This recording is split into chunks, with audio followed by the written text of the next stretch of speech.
Hello everyone, this is Black Rise Up videos empowering black people through education or anyone that's listening. Doesn't matter what color you are. If you can learn from it, you can learn from it.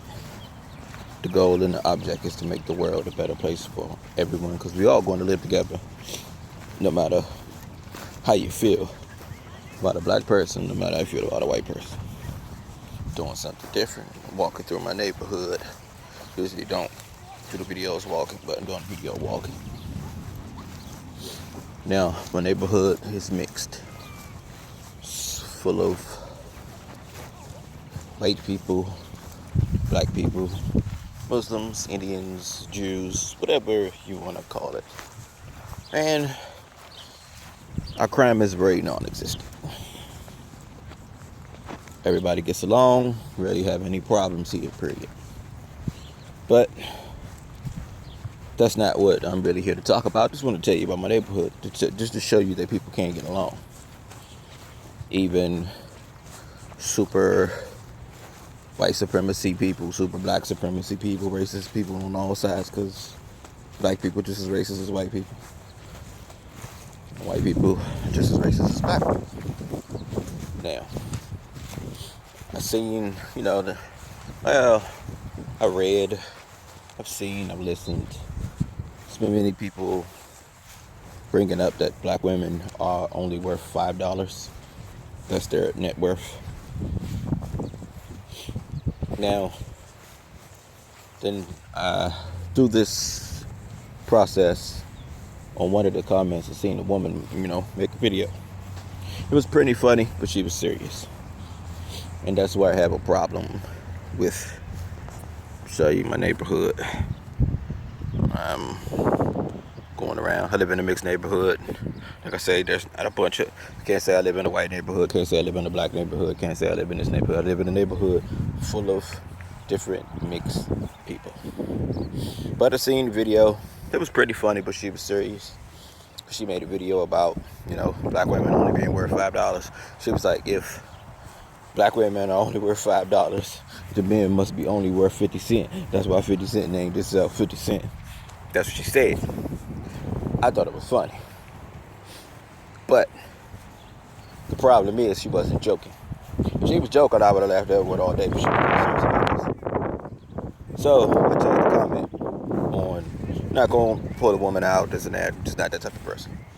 But I chose to, make a comment. I said, instead of looking at it in the way of black man against black woman, you need to look at it as, this is some very bad information. That's actually some good information. This is some information that you can use to assess yourself, assess your value, and change the way you do things.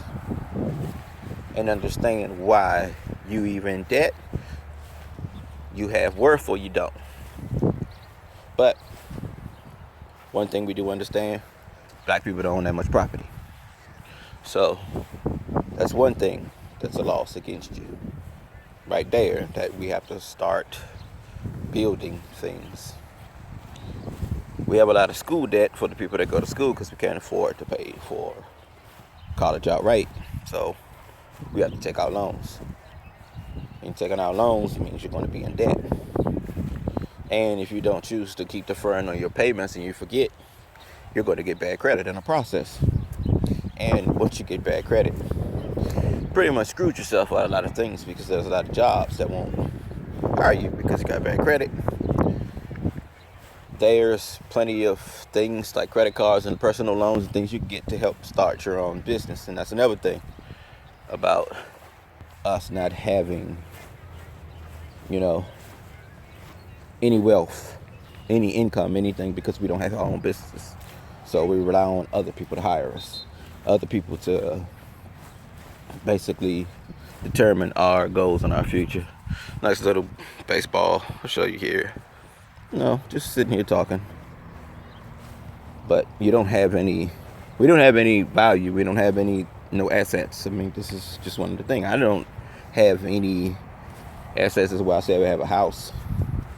Even though that you could sell your car for, maybe, it's like if your car, you bought it for $20,000. At the end, you're gonna wind up paying at least $25,000 for it. You'll wind up selling it for $12,000. So you lost money. But they're using cars as an asset. You can't even use a car as an asset. But that's what they're doing. But obviously you can see you can't use a car as an asset because it's a liability. You're losing money in the process. How much you spent?